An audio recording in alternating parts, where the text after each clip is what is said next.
The air is cool, but not cold. A lazy kind of breeze nudges your sleeve as you step quietly onto the stone path. It's barely morning, just that quiet space between dream and duty, when even the birds aren't quite sure if they should start singing or sleep 5 more minutes.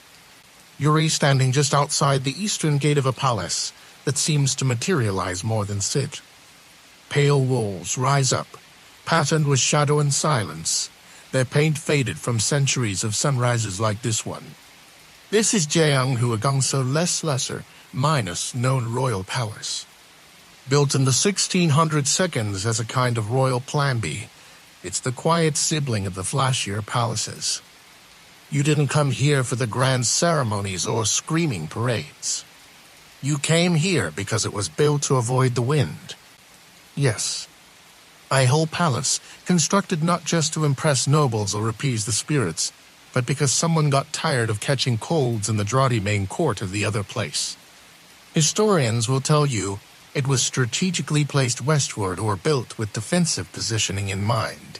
But let's be honest, someone probably just wanted a warm corner to nap in. You walk beneath the eaves of a gently sloping roof, its tiles dusted with a thin coat of yesterday's pollen. The wood creaks slightly above you, not from instability, but age. It's the sound of something that remembers more than it reveals.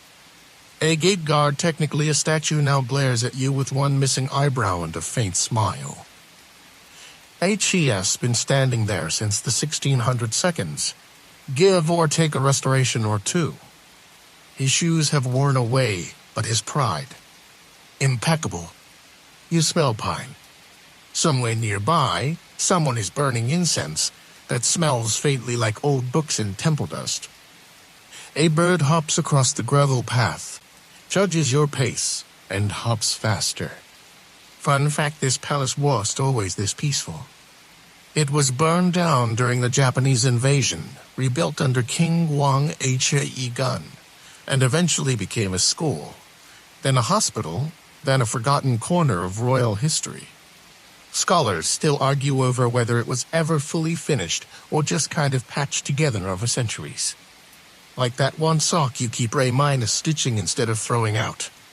You move past the outer hall, where kings once reviewed petitions. The room is empty now, save for a red lacquered chair that looks like it hasn't supported a decision in 100 years. There are no courtiers whispering, no ministers nodding wisely. Just a soft hush, like the building is relieved not to host any politics today. You sit on a low stone step. The wind never really reaches you here. That's the magic. The palace was built along a ridgeline that naturally curves to block the harshest northern winds. All builders knew their airflows like feng shui, with a grudge against breezes. As you sit, you notice a carving of a lotus bloom etched into the stair at your feet. It's worn smooth, like a thumbprint in stone. No one will ever know who carved it, probably an artisan who didn't sign their name. Just like every other miracle in this place. Oh, and before we go on, if you're enjoying this quiet walk, feel free to gently like and subscribe. No pressure. Just a soft nudge from the past. Maybe leave a comment with where you're watching from and what time it is. It's nice to know what corners of the world find their way to these sleepy halls. Now let's ease into tonight's journey. You rise, stretch your legs a bit. The wind nudges your collar one last time and gives up. You continue walking west. Always west. The corridor you walk through is narrow, but not confining. Wooden walls slide open here and there, revealing half-minded lit rooms filled with echoes. The floorboards creak, under your feet, not in protest, but as if they're clearing their throats to tell you something. Probably a pun in old Korean you wouldn't understand.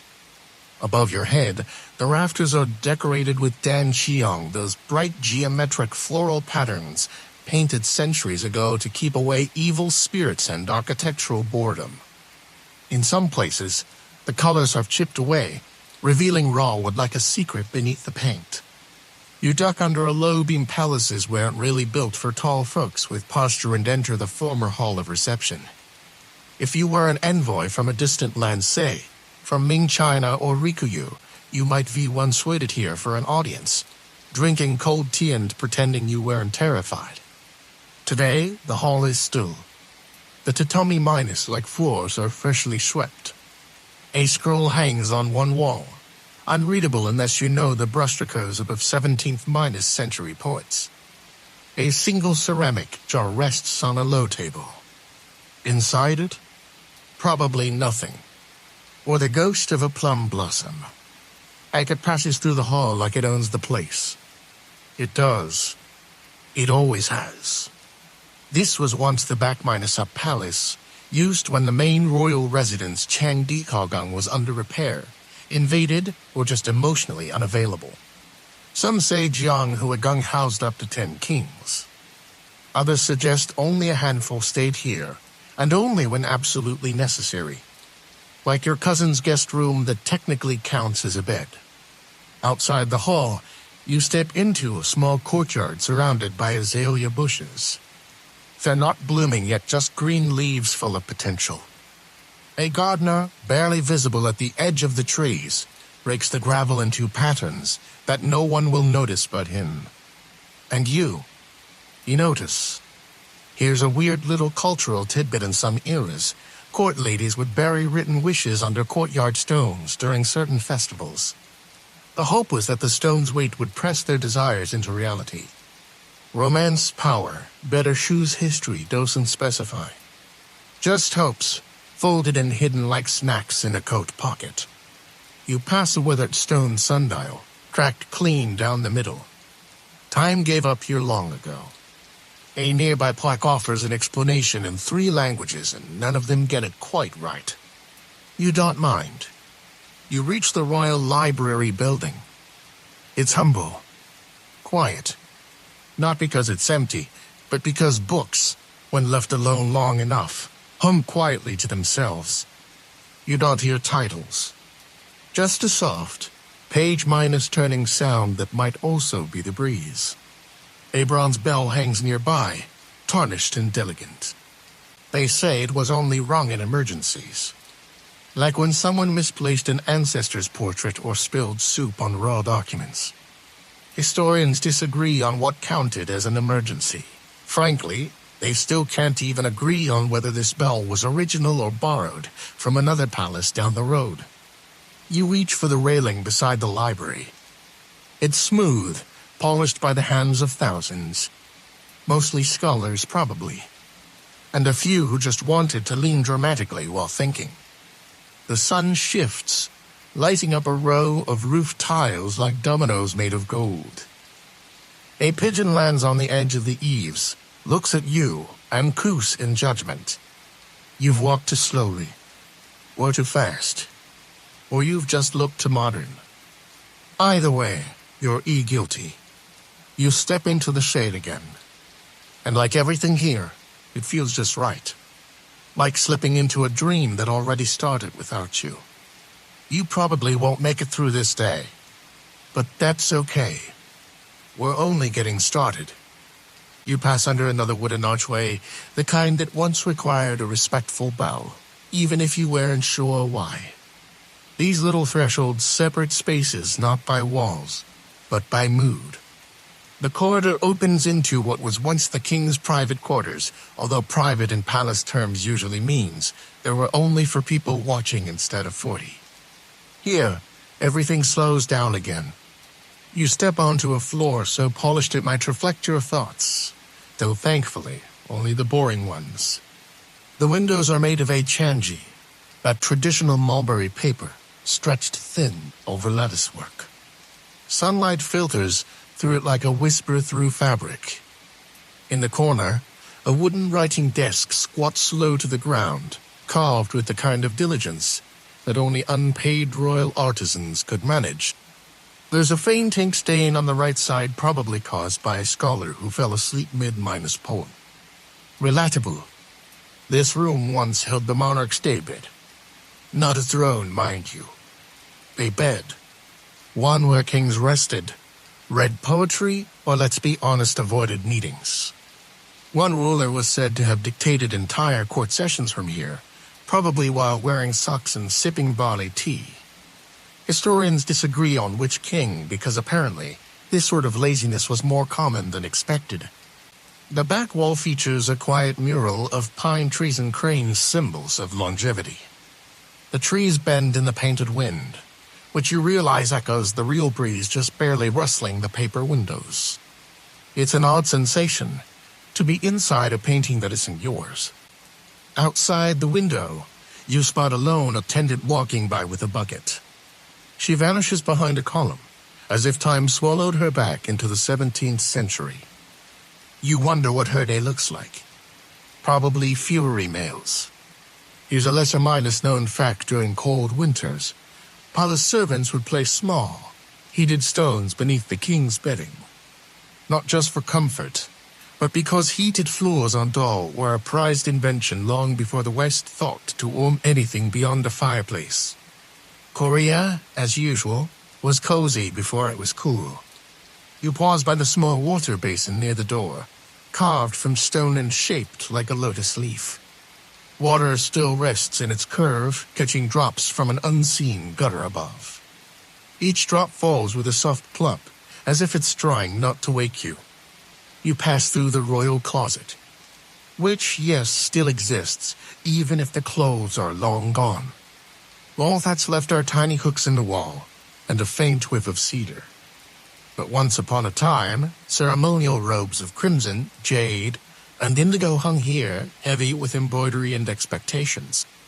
A small plaque outside the door reminds you that the king changed garments multiple times per day, depending on the hour, the guest, and the color assigned to that lunar phase. And you thought picking socks was hard. You exit into the side yard, where moss grows in the shape of forgotten footpaths. You step carefully, so as not to disturb them. The moss has seniority. Somewhere, a bell chimes, likely from a nearby temple, or maybe just from inside your head. It doesn't matter. This place has its own clock, and you are not its priority. Use it again, this time on a stone bench warmed by the sun. The wood creaks behind you, the paper windows rustle, and the world turns one soft notch quieter. You let out a breath you didn't know you were holding. The king once did the same thing. The path ahead curves downward slightly, just enough to notice if your knees are as old as this architecture. You pass beneath the low minus hanging edge of the eaves, where sparrows have built a nest out of straw, lint, and an unfortunate gum wrapper. Even history gets littered sometimes. You're entering the palace's administrative quarters now, where royal secretaries once worked scribes with good posture and slightly worse social lives. These were the people who kept the monarchy afloat, mostly by drowning in paperwork. You step into a modest chamber lined with wooden desks. Each one has a small recessed well for ink and a faintly concave writing surface.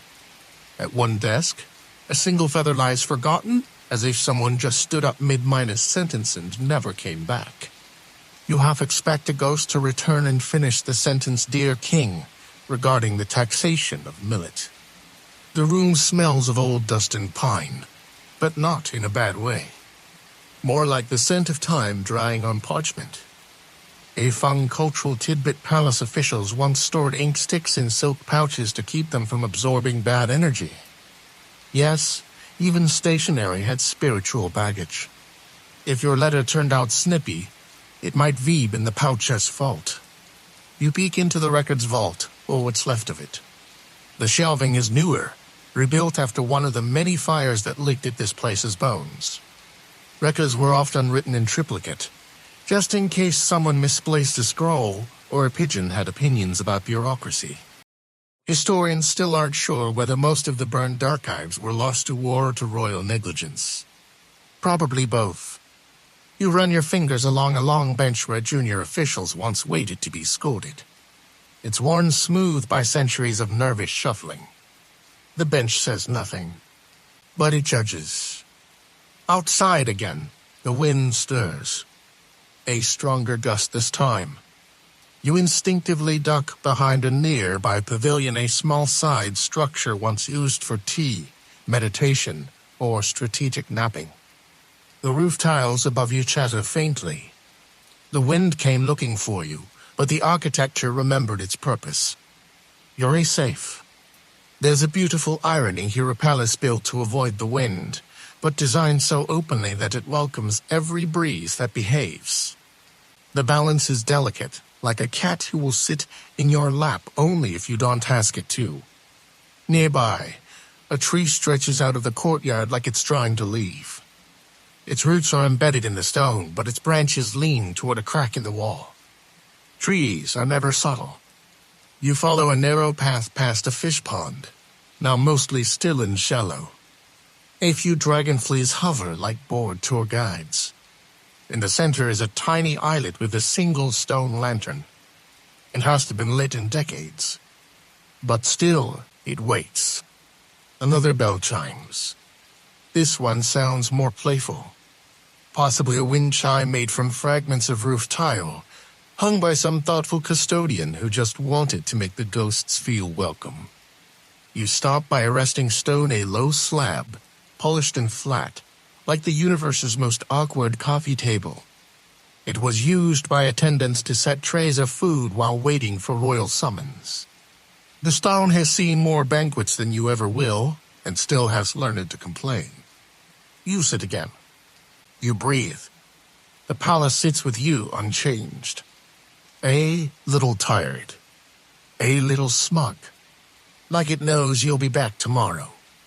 You stretch your legs, lazily rising from the stone as the palace exhales with you. The shadows have grown longer now, as if even the sun has decided to slow down.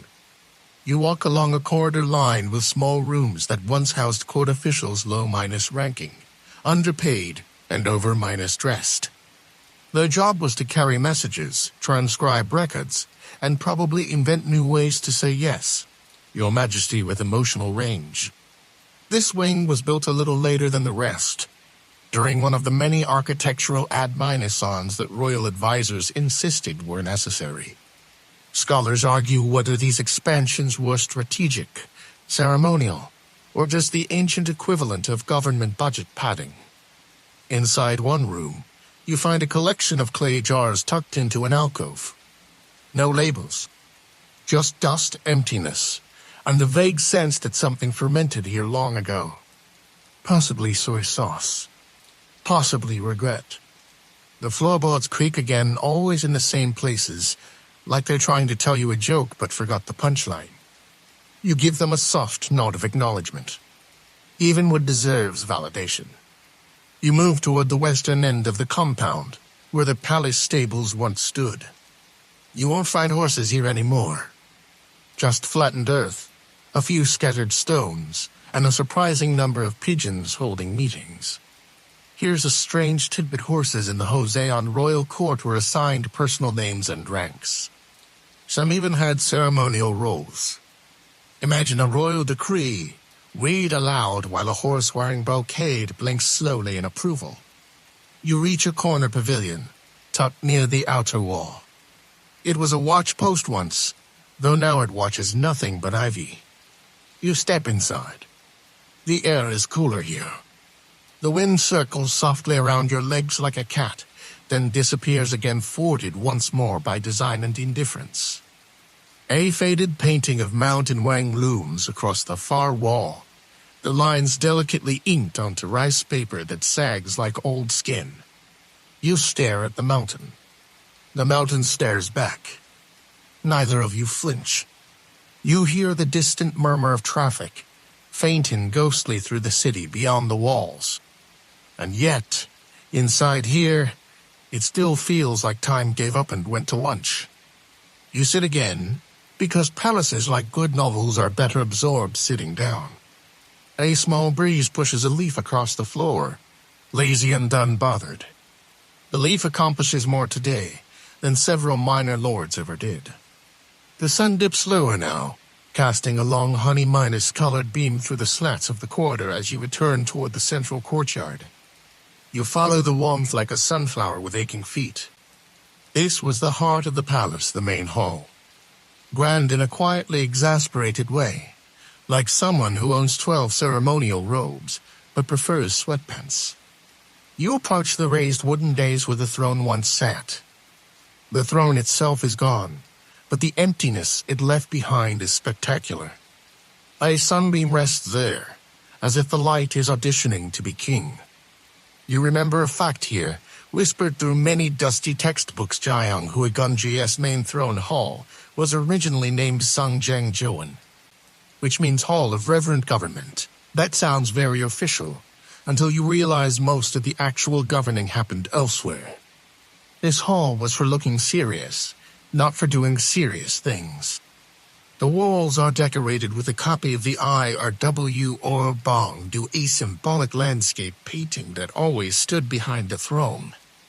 It shows 5 mountains, the sun, the moon, and streams, because apparently even royal backdrops were required to multitask. You step closer. The painting's colors have dimmed, no longer bright, just patient. The streams in the painting seem to shimmer faintly, as if they remember the original artist's brush. There's something poetic about standing where power used to sit and hearing only the hum of a distant insect. Or maybe it's a tour group in another wing. Either way, neither cares about protocol. On the side of the dais is a small trapdoor. It's closed now, but it once led to a storage area filled with ceremonial props, banners, royal fans, scrolls of backup speeches in case the king lost his place, which happened more often than you'd think. You walk behind the throne area into a side room that would have held royal attendants.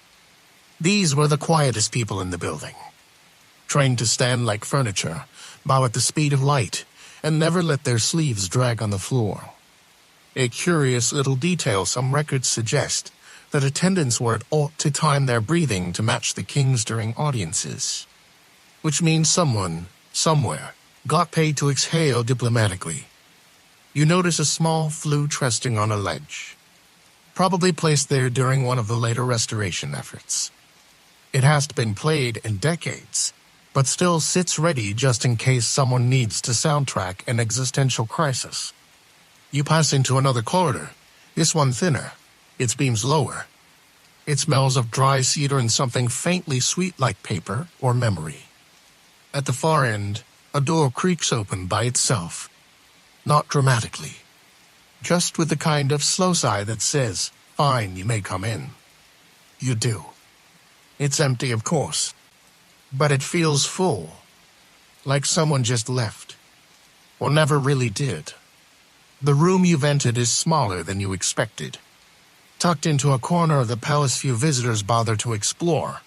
It's the kind of space that doesn't get photographed or written about, which is precisely why it feels more alive than the grand halls. Light filters in from a narrow window, slanting across a wooden writing table covered in nothing but dust and waiting. There's a cushion on the floor flattened into a polite, permanent apology, and beside it, a small tray where once, perhaps, tea cooled far too quickly. This may have been the king's reflection room, a modest retreat from ceremony where he could read, pray, or simply stare at the wall until someone came to ask a question he didn't want to answer. You can almost hear it now, "Your Majesty, the tax report is ready," followed by the faintest of sighs and a soft, regal groan. You settle onto the cushion. The floor greets you with a kind creak. You're not royalty, but the wood doesn't seem to mind. A quiet fact slips into your mind: this room was likely used by King Gyeonghuigung, the same monarch who ordered much of Gyeonghuigung's construction. He was the most beloved king. Historians still argue whether he was a shrewd reformer or just deeply misunderstood by everyone, including himself. But he didn't know how to pick a good view. Outside this window is a partial view of the old pine garden, sloping away from the palace in irregular curves. The pine trees, twisted with age, lean into each other like old conspirators. There's a breeze again, but not here. Not where you sit. The wind dances just beyond the threshold, as if remembering the rules. Cultural tidbit: pine trees in Korean history represent virtue, longevity, and stubbornness, much like the royal family's approach to official hairdos. You spot a forgotten ink stone tucked under the bench, just a slab of volcanic stone with a well for ink and worn edges. Someone used this, likely over and over, their fingers leaving behind faint grooves no restoration effort dares to erase. There's also a fan, paper minus folded and speckled with what might be calligraphy or could just be ancient soy sauce. It's impossible to say for sure. Scholars have examined artifacts like this for years and still debate whether marks were poetry, shopping lists, or dramatic doodles. You rise quietly. The cushion tries to keep you. You assure it that you'll be back, maybe. The corridor leads out again, winding toward a shaded walkway lined with flowering shrubs. They're not in bloom yet. Just green. Just waiting. Like everything here. You pause by a narrow stone canal that once carried rainwater from the rooftops through a series of shallow steps. Someone engineered this with delicate precision, redirecting rain like it owed the palace a favor. You kneel and run your fingers along the stone's edge. Cool, mossy, indifferent. A fly buzzes lazily by your ear and then leaves, perhaps offended by your lack of urgency. You keep walking. Slowly. Because the palace seems to expect it. You find yourself approaching the royal kitchen quarter. Oh, what's left of it. Most of the original structures have long disappeared, replaced, or absorbed into later reconstructions. But the stones are still here. Foundations that smell faintly of ashes and salt. The kitchen was never the glamorous part of palace life, yet it fed everything. Ministers plotting reforms, generals pondering borders, and kings pretending not to snack between meals all depended on what emerged from this smoky heart of the compound. You pass by a cluster of low stone stoves. Their chimney vents have been sealed, but the black smudges on the walls remain, like history's fingerprints. Here's your historical fact for this section: the royal kitchen, known as Soju Bang, employed hundreds of staff. There were specialists for rice, soup, side dishes, even separate people for slicing fruit versus cutting root vegetables. Efficiency, or just extreme culinary micromanagement. You decide. You kneel by a large ceramic jar, one of many once used to store fermented sauces. Gochujang, doenjang, soy sauce flavors older than most empires. The jar is cracked now, split by time or a careless move during the 1890 seconds, when the palace was partially converted for colonial administration. Historians aren't quite sure if this wing was repurposed, neglected, or simply abandoned because someone spilled broth on a scroll. A cultural gem during royal banquets. Menus were designed not just by season unavailability, but by astrology. If Mercury was feeling melodramatic, you might end up with lotus root instead of beef. The stars did more than guide fate, they meddled in the kitchen. You notice a small wooden paddle wedged between two stones. Still stained at the edges, it once stirred thick porridge or soupy medicinal brews for royal ailments like indigestion from overeating. Respect.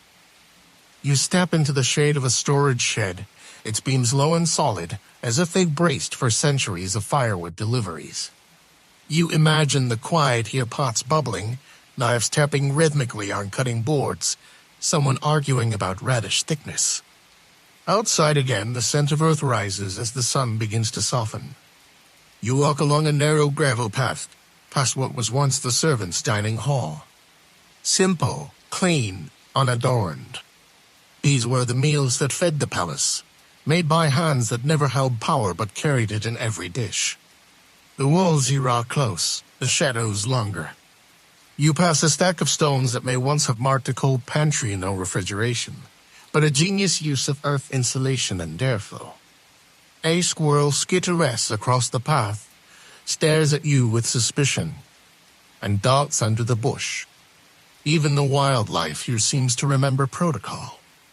You take one last look at the kitchen grounds. There's no fire now. No rising steam. Just warm stones, patient jaws, and the memory of 1,000 quiet meals that kept history standing up straight. The palace never tasted glory. but it did taste well. You wander now toward the southern slope of the palace grounds, where the outer walls seem to lean just slightly like they've got untired of standing up straight after for centuries of watching people come and go without saying thank you. This stretch of Gyeonghuigung doesn't draw much attention. No grand halls. No elaborate gates. Just a winding stone path, flanked by gnarled trees and the occasional half-minus-hearted bush trying to remember what season it is. You follow the curve of the wall until you reach a modest archway, so modest, in fact, you almost miss it entirely. It's the kind of entrance that looks like it was added at the last minute by someone who wasn't sure if they did need a back door. Spoiler, they did.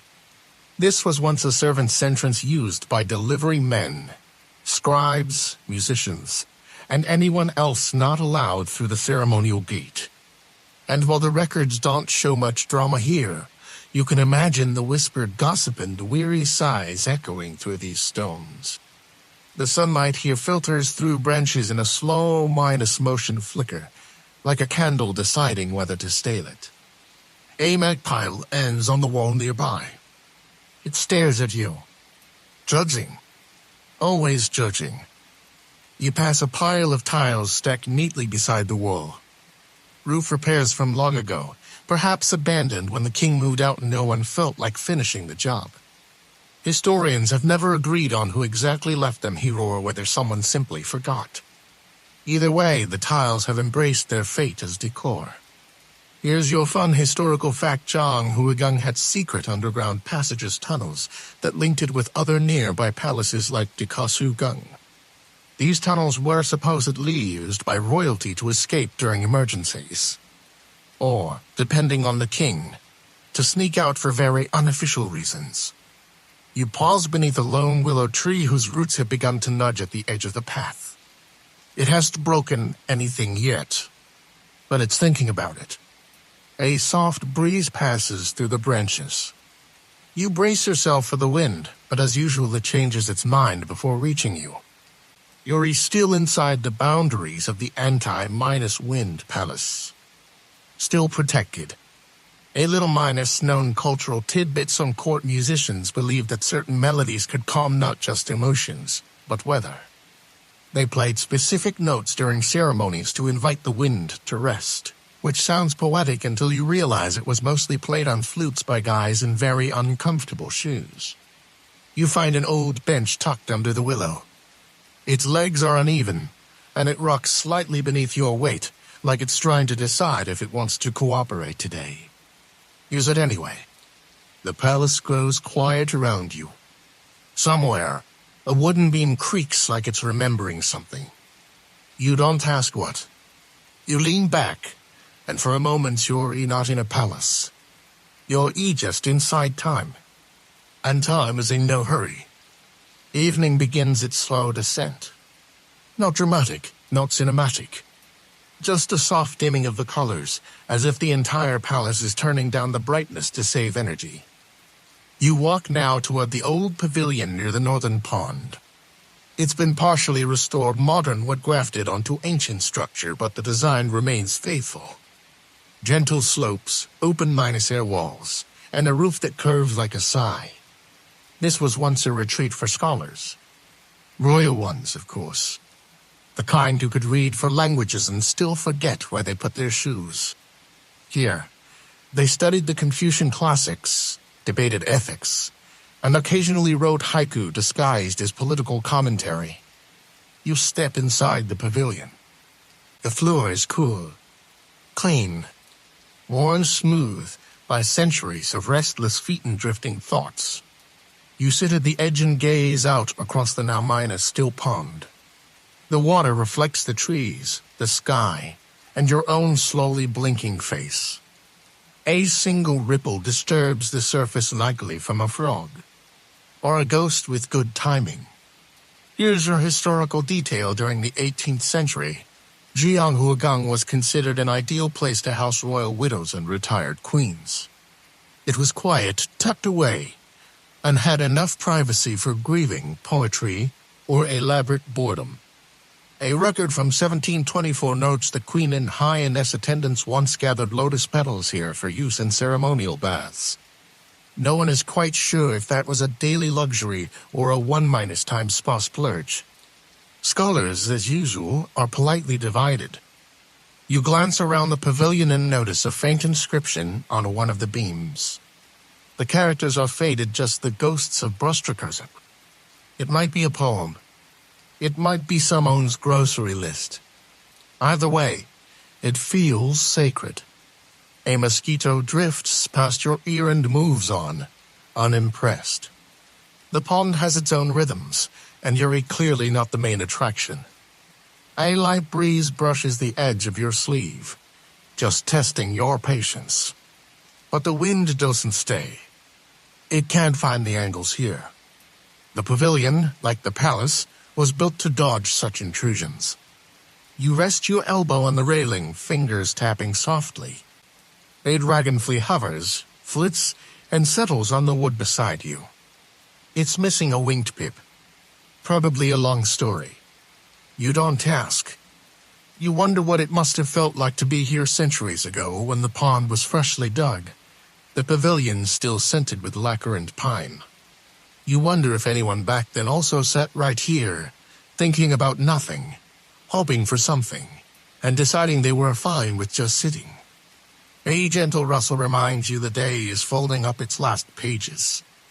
And you're still here, inside this quiet paragraph of the past. The lanterns are not yet lit, but the dusk is already painting the palace in shades of gentle gray and patient amber.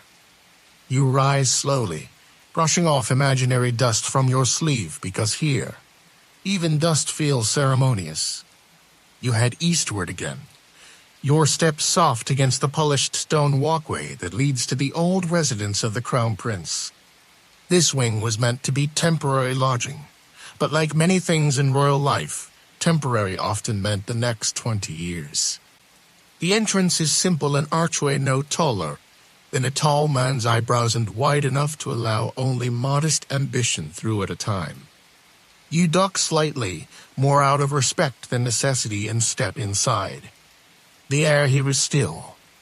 Still in the way that only certain rooms can be, like it's waiting for someone to say something worth remembering. Inside, you find a few artifacts left behind from exhibitions: a small lacquered box, a brush holder shaped like a mountain ridge, and a scroll sealed in glass. You can read the scroll, but it probably contains something elegant like a farewell poem or instructions for how not to annoy the regent. Historical fact: crown princes in the Joseon dynasty were often relocated to quieter quarters during times of political tension. Some were moved for safety, others because they kept asking too many questions. Gyeonghuigung became a kind of halfway house for hopeful heirs, caught somewhere between destiny and exile. You look up at the ceiling beams painted in faded dancheong, the once minus vibrant reds and greens now softened into the colors of old watercolor dreams. One section bears a faint star pattern, added during King Hyo-jong's reign, when astrology was all the rage and everybody suddenly needed their own constellation. An obscure tidbit: it said that one prince kept a pet pheasant in this wing. Not for hunting, not for eating, just for conversation. The records don't confirm this, but the servants apparently referred to it as His Feathered Highness. You step through the next door and into the prince's courtyard. It's small, intimate, even. The kind of place where secrets get whispered into walls, then absorbed forever. A stone lantern stands at the center, moss-minus cloaked and slightly tilted, like it's tired of trying to impress anyone. The garden's pine trees bend over the courtyard like old relatives checking in. You sit again, this time on a flat stone beneath a persimmon tree. No fruit now. Just quiet leaves that rustle in polite disinterest. The light shifts, softening further. Evening has no need to rush. And neither do you. The moon is rising now, not in drama, but in that slow, confident way that the moon always rises, like it's been doing this long enough not to seek applause. Its light slips over the tiled rooftops, clinging to corners, curling into shadows. You make your way to the side gate, the one once reserved for officials who are ethnically welcome, but not that welcome. It's narrow, discreet, and leads to one of the palace's best miners kept secrets, the Hall of Records. Not much remains of the original hall. A fire in the late 19th century and several rounds of colonial repurpose swapping saw to that. But the foundation stones are still in place, and a few half-minus buried steps led downward, suggesting more than what meets the eye. This was once the palace's archive, a secure room where sealed documents were stored in boxes of mulberry bark, paper, and tied with colored cords indicating rank and urgency. Red for military, blue for ceremony, black for things that probably should have stayed secrets. Your foot brushes against one of the stones. It's warm from the day's sun, but cooling quickly now under the rising moon. Historical footnote: the Gyeonghuigung archives were known for being some of the most redundantly copied in the Joseon period. For every important document, there were often 5 backup versions for the capital. One for the provincial offices, one for posterity, and one that inevitably got lost under someone's lunch. You smile slightly, stepping around a bush that's reclaiming part of the path. Nature doesn't wait for royal permission. A fun cultural footnote: some royal clerks used cinnabar ink for official names, believing it carried protective power. But it also stained everything. One scribe was reportedly demoted for dripping red ink onto a royal genealogy chart, causing confusion that lasted 3 generations. You pause at what remains of the archive's rear steps. Cracked, uneven but sturdy. You sit again because by now, sitting has become your preferred form of study. Above you, the stars begin to reveal themselves.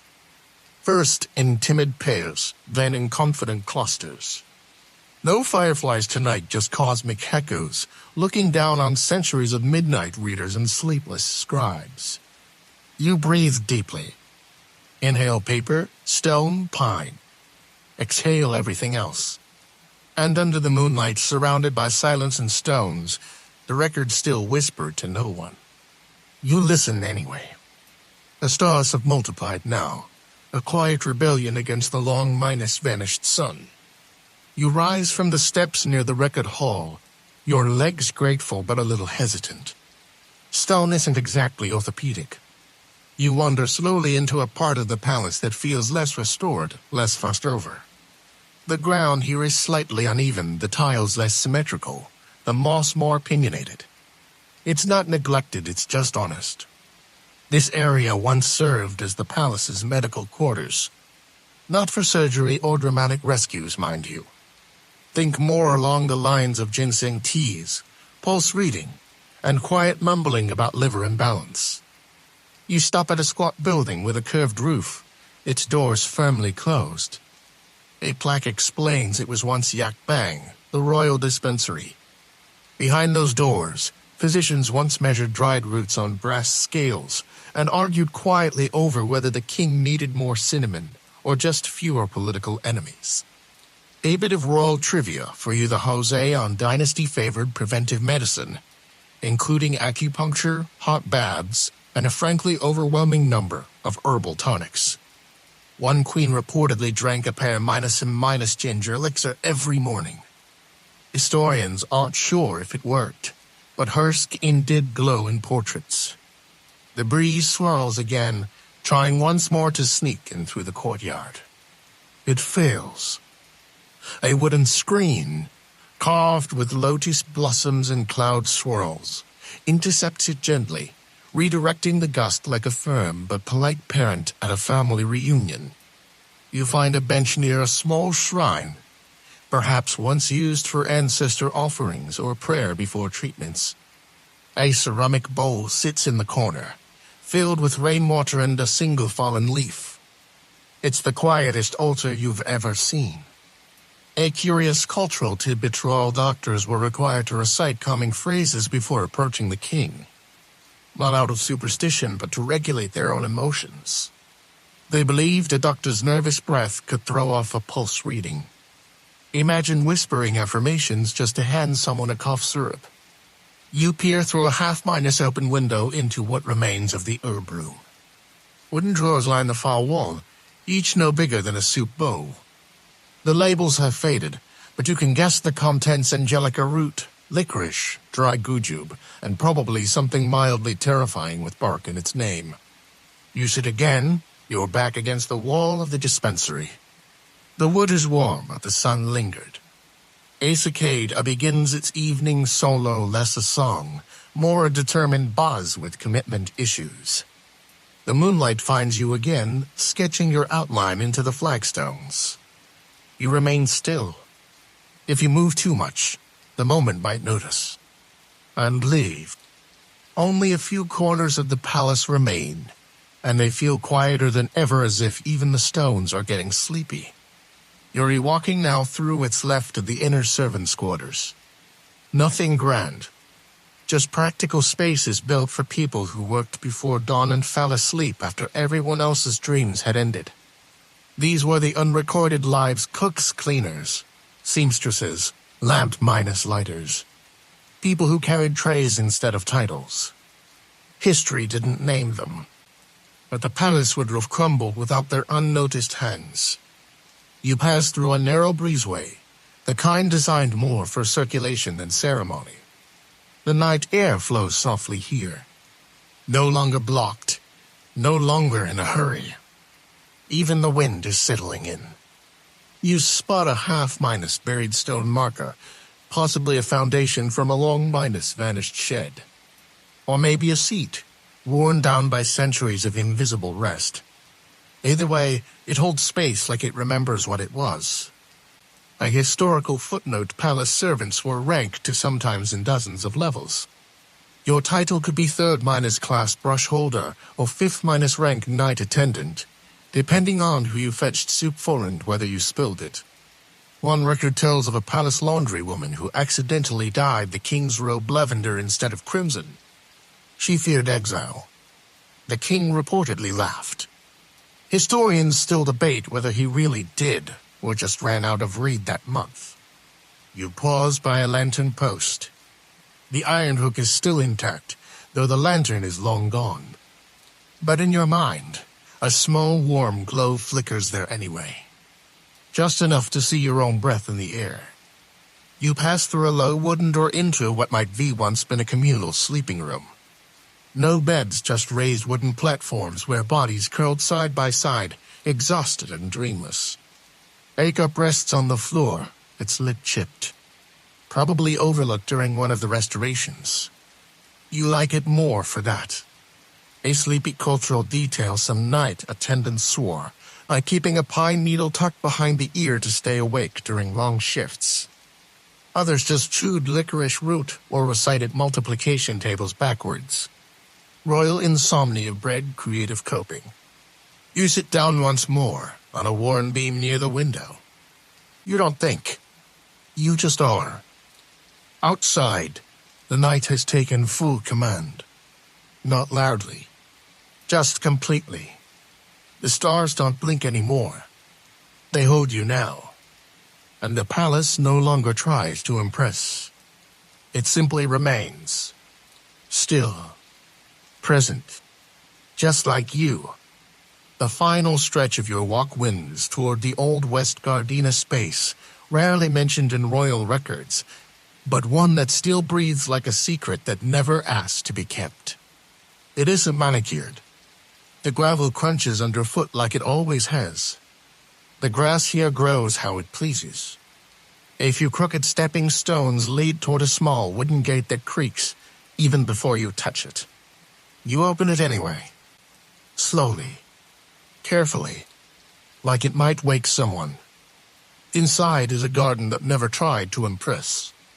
The pond is more puddle than lake now. The bridge, once reed-minus lacquered, is faded to a sleepy brown. A wooden bench sits just off minus center, shaded by a persimmon tree whose branches have clearly never read a pruning manual. You take your place on the bench.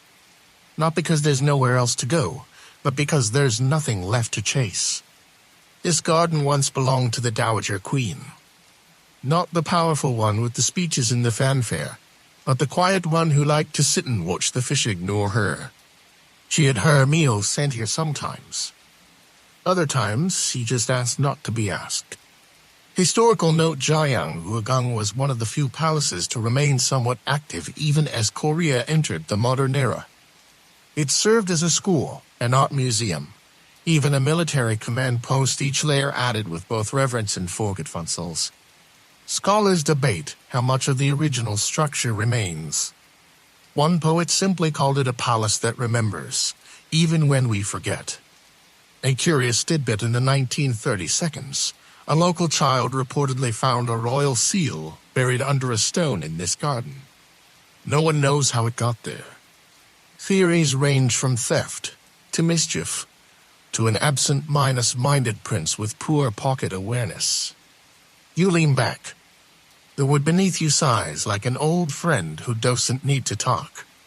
The wind returns one last time, not strong, not cold, just present.